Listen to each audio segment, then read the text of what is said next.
Je remuerais ciel et terre. Vous ne seriez plus en sécurité nulle part si je m'attaquais à vous. C'est pas des conneries. Vous pouvez me croire. J'ai réglé leur compte à pas mal de gens.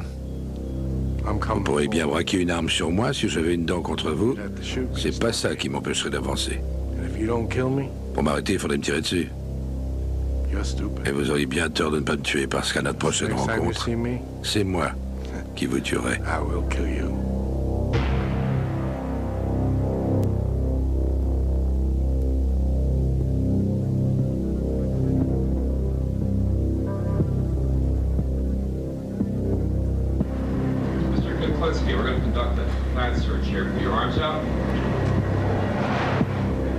En 1991, la chaîne américaine HBO interviewe Richard Kuklinski, un tueur à gages appelé l'Homme de glace, pour une émission spéciale de la série America Undercover. Combien de personnes avez-vous tué? Ça doit aller chercher dans les...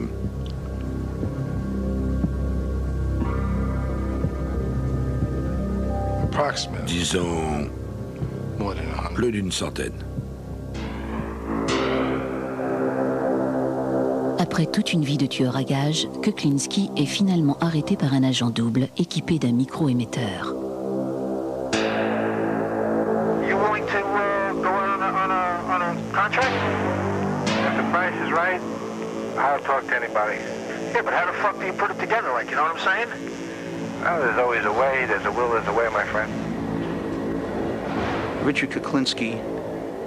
Richard Kuklinski est l'un des plus dangereux criminels qu'il y ait jamais eu dans ce pays. Il a tué par balle, par strangulation, en empoisonnant la nourriture de ses victimes. Il a fait tout cela en même temps, le tout en affichant une vie de famille des plus paisibles. Sa femme et ses enfants ignoraient tout de ses activités. Pourtant, nous détenons des preuves irréfutables qu'il a commis quantité de meurtres épouvantables. En 1986, les forces d'intervention du New Jersey contre le crime organisé mettent en place une souricière devant la maison de Kuklinski. Les hommes s'y mettent à 5 pour le neutraliser et lui passer les menottes. En effet, le tueur fait 1,95 m et pèse 136 kg. L'homme de glace est enfin arrivé au bout de sa carrière de maître du crime. Richard Kuklinski sait qu'il ne sortira jamais de prison. Il n'a rien à perdre. Aussi lève-t-il le voile sur ces années où il était tueur à gages pour le compte des Gambino, une famille de la mafia. Il parle des événements qui en ont fait celui que la police a appelé l'homme de glace.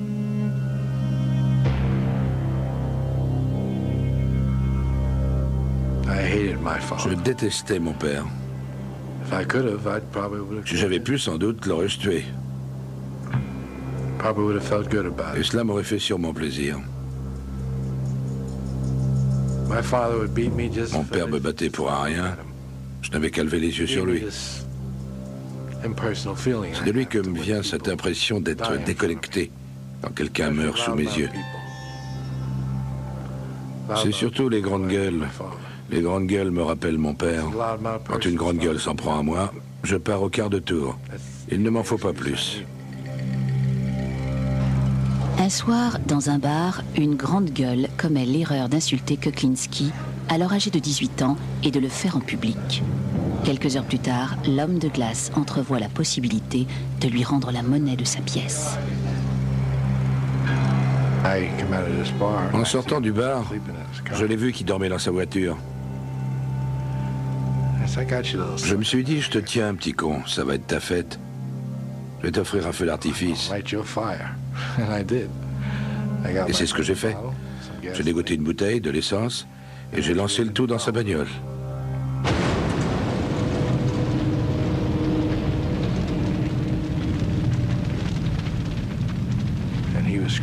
Il fallait l'entendre hurler dans les flammes. Sa voiture brûlait.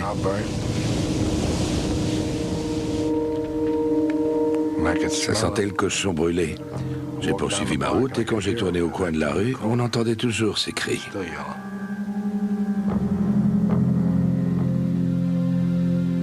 Là, c'était juste moi. Je l'aimais pas, ce type.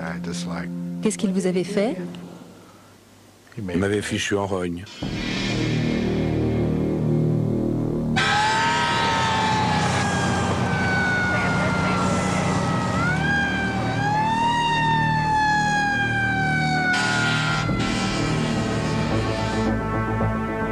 À 25 ans, Richard Kuklinski peut tuer de sang-froid. Dorénavant, il veut être payé pour ça. Il y a de l'argent à se faire dans le meurtre sur commande.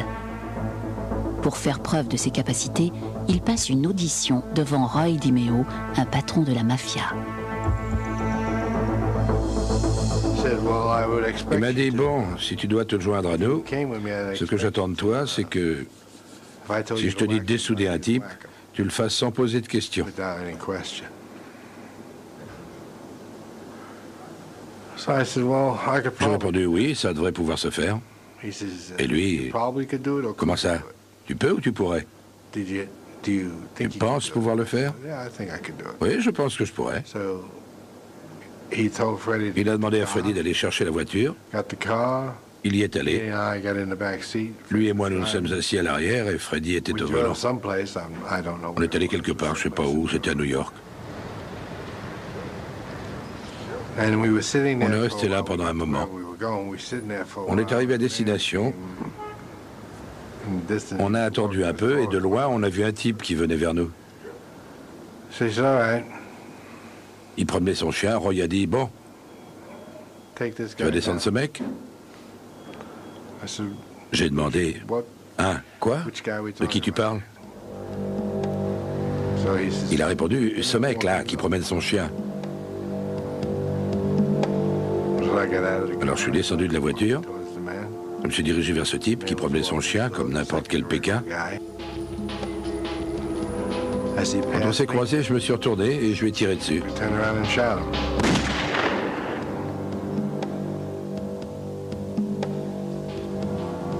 Freddy et Roy se sont arrêtés.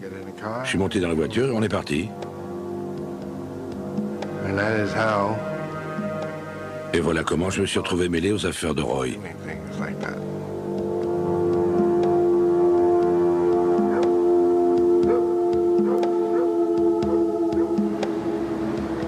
Un bouge appelé Gemini Lounge à Brooklyn sert de repère à Roy DiMeo. C'est une véritable maison de l'horreur où plus de 100 personnes seront assassinées et coupées en morceaux en attendant que DiMeo et sa bande de tueurs à gages s'en débarrassent. Après avoir fait ses preuves, Kuklinski devient bientôt l'un des collecteurs de fonds préférés de DiMeo. Celui-ci passe des commandes que Kuklinski exécute sans poser de questions. Il voulait que je m'occupe de ce type, mais il voulait d'abord lui parler.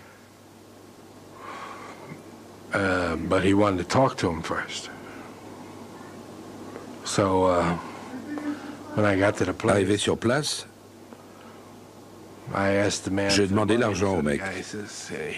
Il a répondu qu'il ne l'avait pas, que Roy n'avait qu'à attendre qu'il en trouve, un point c'est tout. Il devait attendre. Je lui ai dit qu'il allait devoir parler à Roy, qu'il voulait lui parler. J'ai composé le numéro et lui ai passé le combiné en disant « Tiens, il veut te parler ». Je suppose qu'une sorte de mise en scène devait lui faire croire que tout allait bien parce qu'il m'a rendu le combiné en disant « Je t'avais bien dit qu'il attendrait. Il est dans de meilleures dispositions, t'inquiète pas.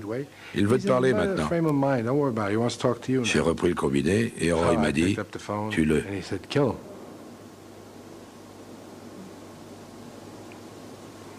Alors je lui ai tiré dessus. J'ai raccroché, je suis parti.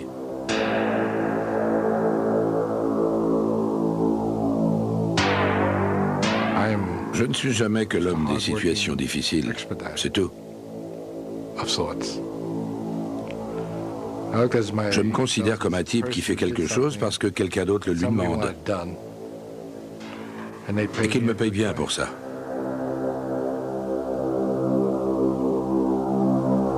Au début des années 80, cela commence à sentir le roussi pour les Campinos.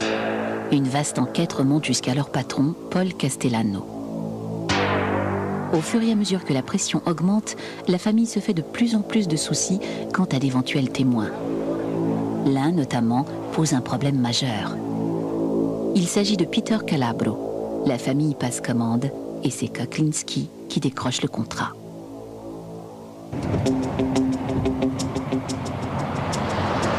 Le 14 mars 1980, Kuklinski roule depuis des heures sur une route enneigée de Saddle River, dans le New Jersey. Il attend un appel sur son talkie-walkie.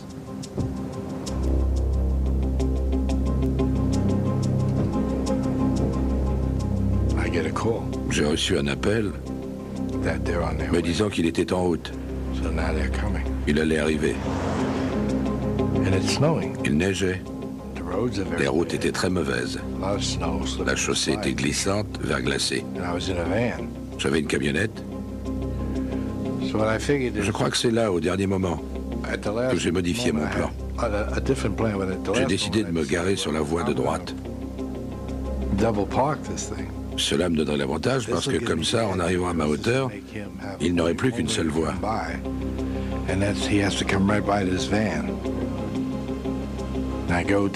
Je suis passé à l'arrière de la camionnette et je suis sorti. Avec mon arme, bien sûr. Je me suis agenouillé, j'ai regardé sous la camionnette pour voir à peu près où il était. J'ai vu la voiture arriver. Quand elle a été presque à la hauteur de la camionnette, je me suis relevé au moment où elle est passée. J'ai tiré.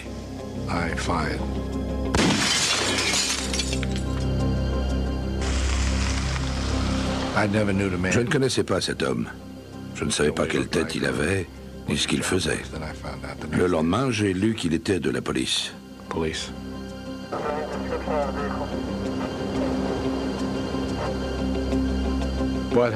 Cela dit, même si je l'avais su, à partir du moment où on m'avait demandé de l'effacer, je suppose que je l'aurais fait de toute façon. Je ne pense pas que j'aurais refusé. Kuklinski a tué un flic qui a mal tourné et vendu des renseignements aux Gambino. Un flic qu'il fallait bien éliminer avant qu'il ne devienne un témoin à charge. Pour Kuklinski, des contrats comme le meurtre de Calabro sont de nature purement professionnelle. C'est ainsi qu'il gagne de quoi faire vivre sa famille. L'homme de glace mène une double vie. Il habite une rue tranquille de Bergen dans le New Jersey, entouré de voisins qui ne se doutent pas le moins du monde qu'ils vivent à côté d'un tueur de la mafia. Il fait tout pour que personne, pas même sa propre famille, ne découvre jamais qui il est réellement. Je ne lui posais jamais de questions. Je savais qu'il valait mieux m'en abstenir. S'il se levait à 2 h du matin, s'il quittait la table au beau milieu du repas, enfilait ses chaussures et s'en allait, je disais juste au revoir. Pas où vas-tu, ni pourquoi tu sors. Il était entendu que c'était comme ça. C'est auprès de Barbara que j'étais le plus heureux. Elle n'a jamais été impliquée dans quoi que ce soit. Je ne lui disais jamais rien. Si je lui avais dit ce que je faisais, elle aurait eu la peur de sa vie. Elle savait que j'étais d'un tempérament violent. Et j'étais effectivement violent. Mais elle ne se doutait sûrement pas que je pouvais aller aussi loin.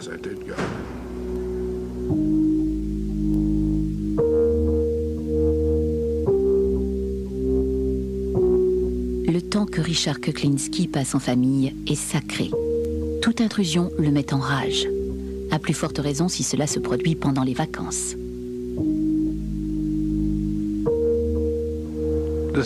Il y avait un type qui me devait dans les $1600.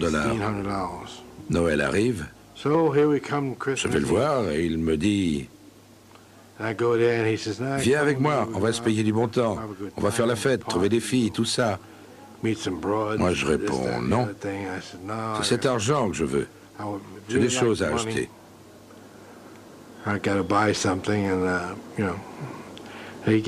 Et le voilà qui me raconte une histoire. Des salades. Je l'ai planté là. J'étais plutôt en rogne. J'ai pris un bus et je suis rentré chez moi.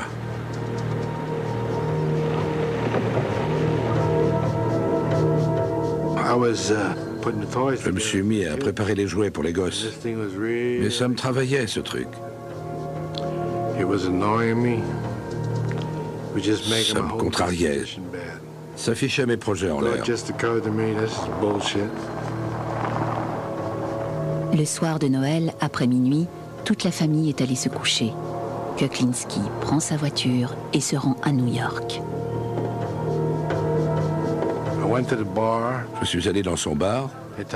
On m'a dit qu'il venait de sortir, qu'il était garé tout près de là, sur un parking. Le parking était fermé, mais il y était. J'ai vu sa voiture, le moteur tournait, mais elle était couverte de neige.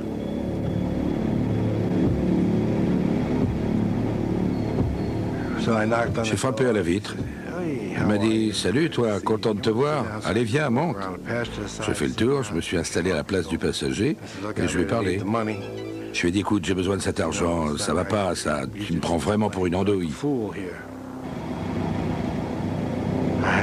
Je tenais le revolver dans la main et j'en avais vraiment marre de ce bavardage. Il n'arrêtait pas de bavasser.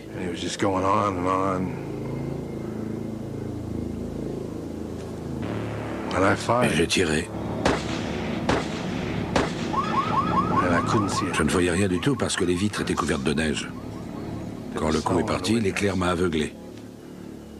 J'ai vu 36 chandelles. Mes oreilles tintaient. Ça avait fait un bruit d'enfer dans une voiture. Je n'entendais rien, je ne voyais rien.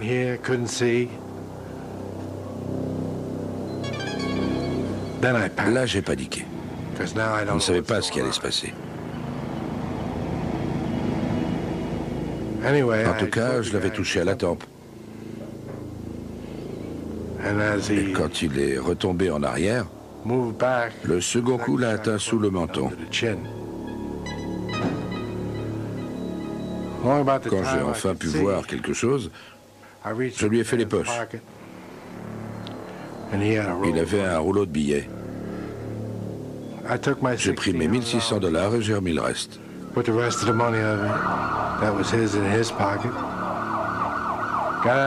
Je suis descendu de sa voiture et je suis parti.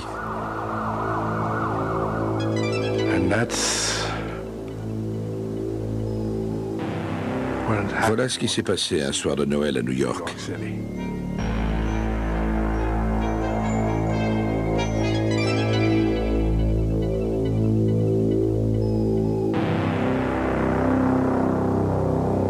L'homme de glace tue par balle, à l'arme blanche, au cocktail Molotov et au cyanure. Mais il aime aussi faire des expériences. Avec l'arbalète, je lui tire une flèche en plein front. En fait, je voulais juste voir si ça marchait. Que faisait-il à ce moment-là? Il me regardait. Il était assis et vous étiez debout devant lui? Non, il s'est baissé pour me parler. J'avais fait semblant de lui demander ma route. Je ne le connaissais pas.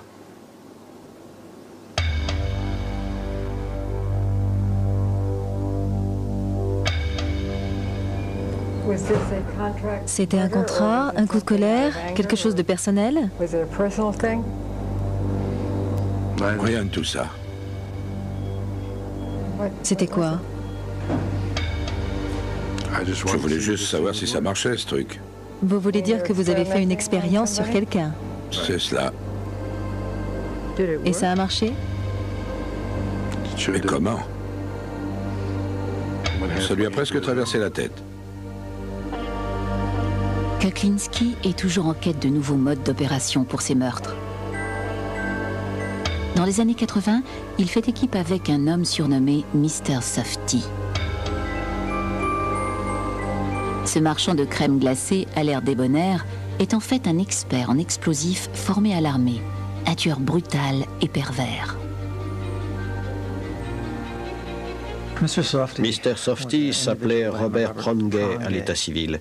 Il avait pour habitude de se déplacer à bord d'un camion de crème glacée Softy, d'où son surnom. Il s'est lié d'amitié avec Kuklinski Et ils sont devenus intimes. Il semble que ce soit grâce à cette amitié que Kuklinski a appris à manier divers poisons, notamment le cyanure.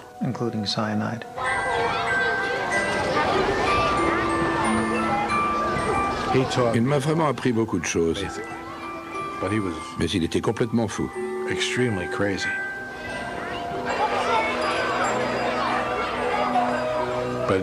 Il lisait toutes sortes de livres sur la destruction, l'art et la manière de détruire les gens. Il se déplaçait à bord d'un camion de crème glacée Softy. C'est comme ça qu'il dénichait les gens, repérait les lieux, élaborait les tactiques les plus efficaces. Il opérait parfois directement depuis son camion. Et il vendait des glaces. Exactement, les glaces de Mr. Softy. Il roulait dans un camion de crème glacée Mr. Softy. Vous avez vu? Il vendait des glaces. Il vendait des glaces aux gamins du quartier? Eh oui. Et il patrouillait dans ces quartiers. Il vendait des crèmes glacées aux gamins et il pouvait tuer leur père.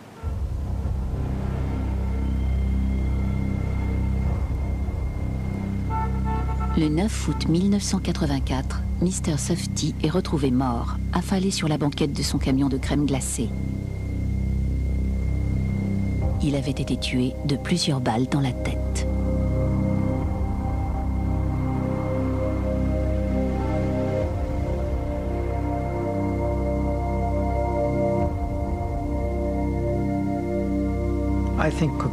Je pense que Kuklinski a tué Prangay parce qu'il se servait de lui. C'était une source d'information pour lui. Il utilisait ses connaissances. Sans doute accompagnait-il Mr. Softy dans ses virées, dans ses contrats. À un moment, il a dû se dire qu'il devait reprendre les rênes en main. Il avait peut-être dit à Kuklinski quelque chose qui lui avait déplu, qui sait. Quoi qu'il en soit, je pense que c'est Kuklinski qui a décidé de l'éliminer.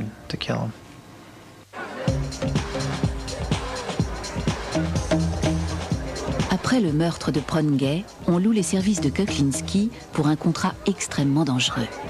Personne d'autre ne s'y serait risqué. Là, dans une boîte de nuit bondée, la technique du meurtre au cyanure hérité de Mr. Softy va se révéler fort utile. C'était pas facile pour moi de l'approcher dans une boîte de nuit. J'étais vraiment mal parce que l'emploi du temps était serré.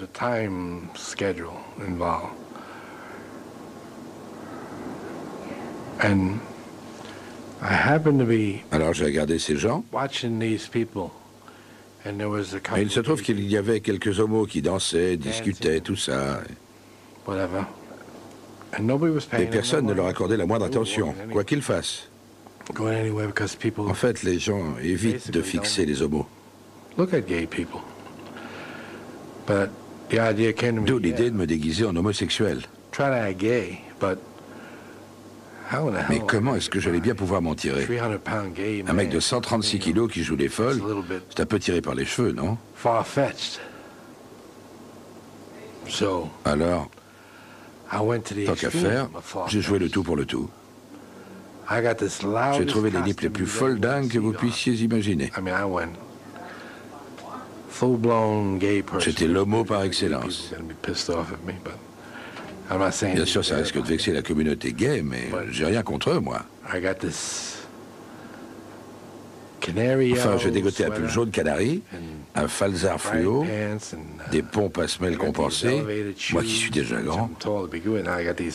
Et me voilà perché sur ces trucs à jouer les tantes. Je m'amène, je me mets à danser. J'étais là sur la piste et ils allument les lumières. Ces trucs-là, vous savez, les stromboscopes. S'il y a une chose que j'ai en horreur, c'est bien ces machins-là. On n'y voit rien, ça fait mal aux yeux.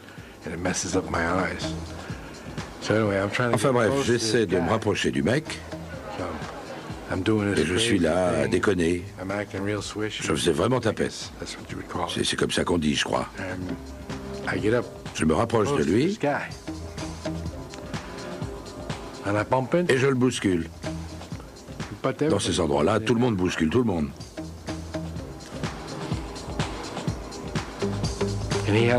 Mais lui, il a eu une crise cardiaque. Parce que j'avais une seringue hypodermique. Et quand je l'ai bousculé, je l'ai piqué avec. Qu'y avait-il dans cette seringue? Là, une crise cardiaque.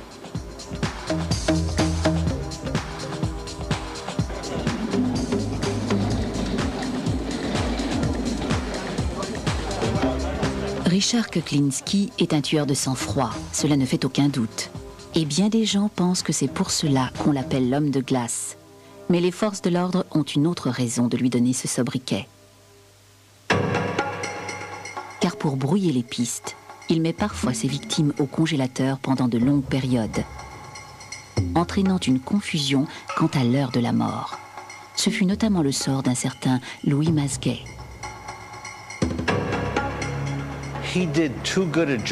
Sur ce coup-là, il a péché par excès. Il avait laissé le corps au congélateur pendant plus de 2 ans. Puis il l'a ressorti et s'en est débarrassé. Or, on l'a retrouvé avant qu'il soit complètement décongelé. Quand le légiste a pratiqué l'autopsie, il a trouvé de la glace à l'intérieur du corps.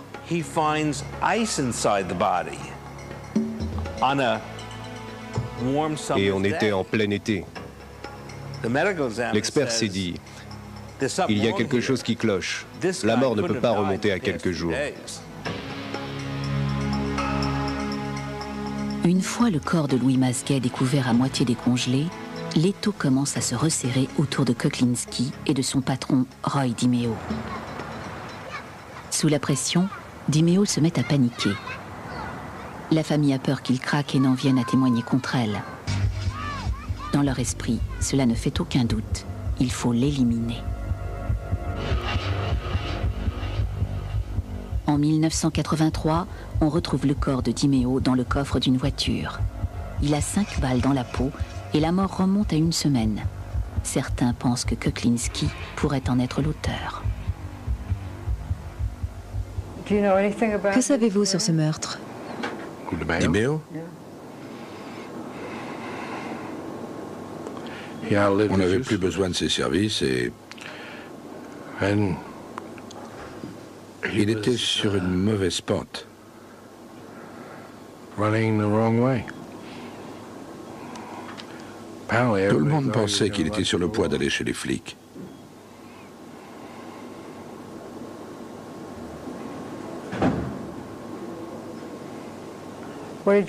Cela vous a fait quoi quand il a été tué? Qu'avez-vous ressenti? J'étais dévasté. Non, je blague. Quoi?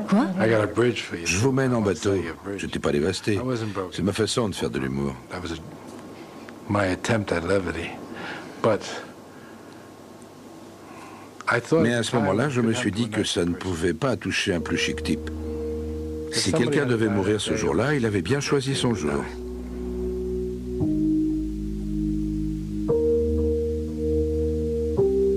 Pendant les 3 années qui suivent, l'Office de la répression du crime organisé du New Jersey concentre ses efforts sur Kuklinski. Celui-ci se sent acculé et se met à éliminer quiconque pourrait révéler ses activités criminelles. S'il vous donne du « mon ami », vous avez du souci à vous faire. Les amis d'hier deviennent vite les ennemis de demain. L'un de ses amis reconverti en ennemi a été son associé. Son nom, George Maliband. Georgie boy. Le petit Georgie. Yeah. Liked him. Je l'aimais bien. Actually. Sans blague. Yeah, really liked him. Je l'aimais bien. C'est un des rares pour qui j'ai eu réellement de l'affection.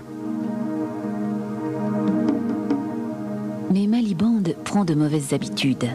Il accumule des dettes de jeu qui s'élèvent à plusieurs milliers de dollars. Kuklinski se porte garant pour lui, mais lui conseille de payer. C'est alors que Maliband commet une erreur fatale. Il menace Kuklinski de s'en prendre à sa famille s'il ne le couvre pas.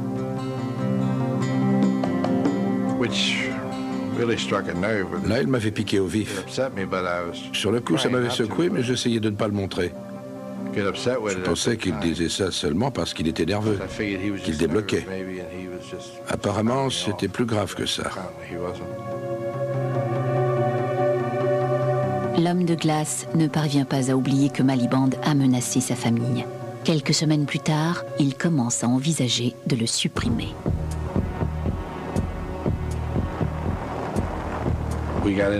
On est monté dans le break et je lui ai dit, George, tu penses vraiment ce que tu dis quand tu parles de t'en prendre à ma famille pour faire pression sur moi? Il a répondu, c'est le seul moyen de t'avoir. Le seul moyen de te coincer et de te faire faire ce que je veux que tu fasses, c'est de m'attaquer au tien. Je lui ai dit, c'est vraiment con ce que tu dis là, George. Sachant ce que ma famille représente pour moi, tu devrais bien te rendre compte que je risque de le prendre très mal.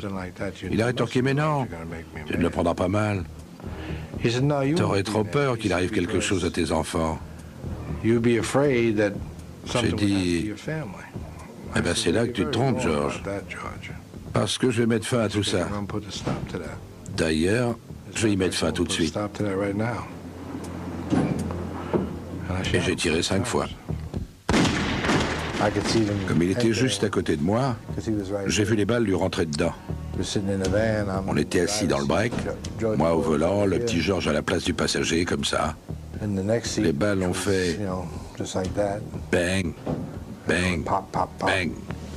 Et encore bang, bang. Je voyais le tissu de sa veste qui bougeait. Parce que les balles, ça fait des petites marques. Ça faisait comme des brûlures sur le tissu. Kuklinski se débarrasse volontiers des cadavres en les mettant dans des tonneaux. Mais avec George Miliband, 1m82, 136 kg, la chose n'est pas facile. Une fois que je l'avais descendu, j'ai eu un problème avec une jambe. Un sacré problème, vous pouvez me croire. Je pouvais bien faire ce que je voulais, pas moyen de la caser, il a fallu couper. J'ai mis le couvercle, j'ai roulé jusqu'à Jersey et là je l'ai balancé.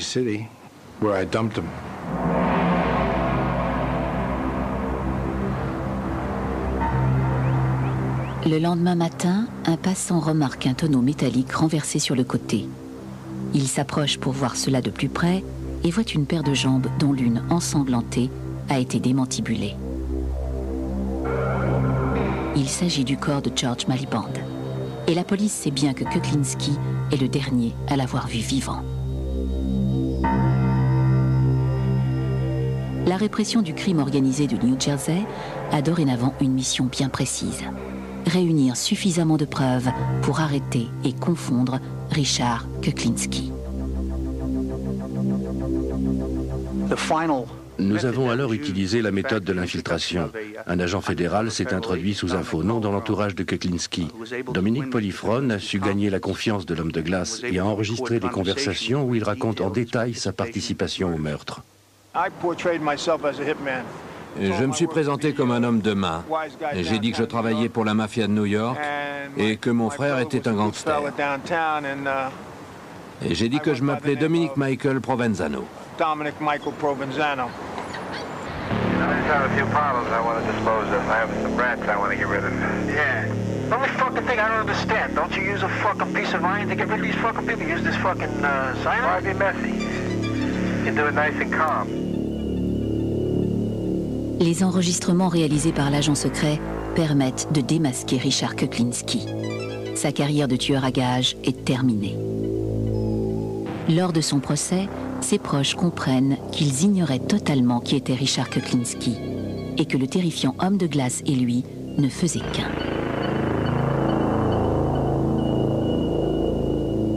Richard Kuklinski a été condamné à plusieurs peines de perpétuité qu'il purge maintenant au QHS de la prison de l'État du New Jersey. Ironie du sort, son jeune frère Joey purge lui aussi une peine de perpétuité dans le même établissement. Il avait 25 ans lorsqu'il a été condamné pour le viol et le meurtre d'une enfant de 12 ans. Après avoir étranglé la fillette, il avait traîné son corps par les toits avant de la jeter, elle et son petit chien, d'une hauteur de 12 mètres.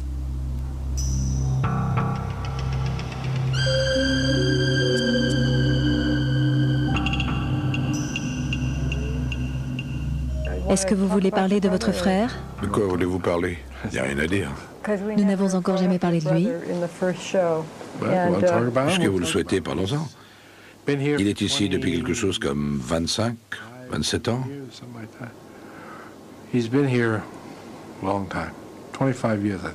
T'as fait un bail 25 ans. Je ne suis pas totalement sûr, ça doit être dans ces eaux-là. Et il est ici pour meurtre? Oui. Que s'est-il passé? Quel âge avait-il? C'était un jeune homme. 20 ans et quelques, je crois. Et dans son cas, que s'est-il passé? Pensez-vous qu'il soit le produit de ce que vous-même avez subi? On a le même père. Est-ce que vous le voyez? On se croise. Vous lui dites bonjour et vous continuez votre route? Ça va, Joey? Et toi? Prends soin de toi. C'est tout? Je vous l'ai dit, je suis pas un bavard. Et encore, j'en fais beaucoup avec lui. Et il essaye de vous parler, lui? En fait, je crois qu'il en dit encore moins que moi. Réflexion faite, je crois qu'il répond même pas. C'est dommage. Ça dépend comment on voit la chose.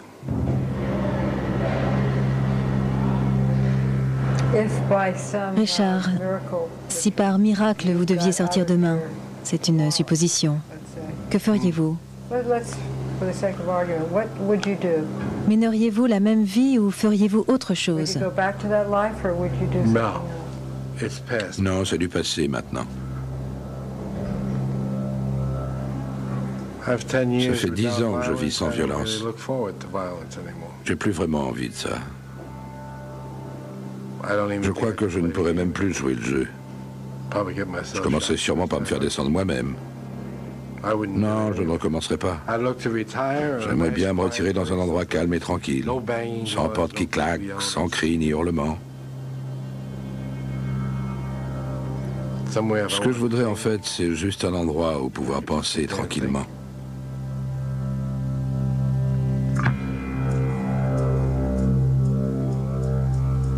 Y a-t-il un meurtre que vous refuseriez de commettre, même si on vous payait pour? Oui.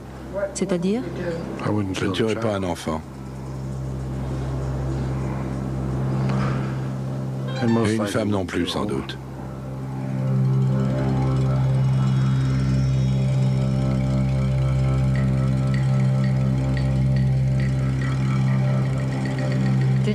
Avez-vous jamais pensé à épargner quelqu'un? Et si oui, pour quelle raison? Oui.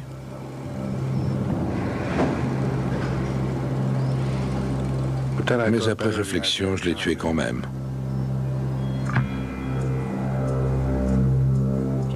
Avez-vous jamais tué quelqu'un que vous aimiez bien? Tous mes amis sont morts. À un moment donné, j'ai certainement eu de l'affection pour eux. Mais pas au moment où vous les avez tués. Je les aurais peut-être tués quand même.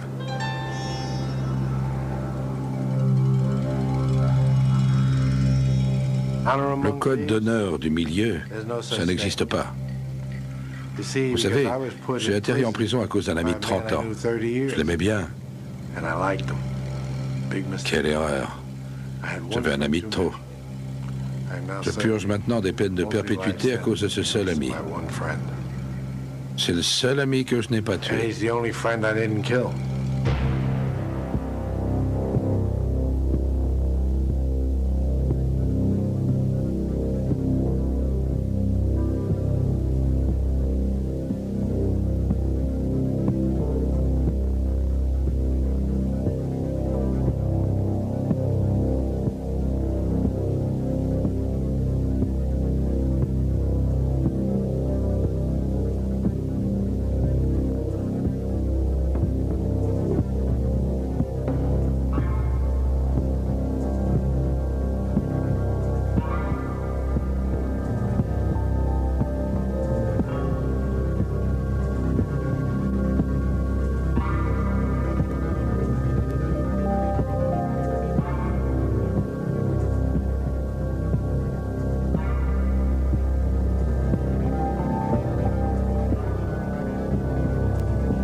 Hoffa?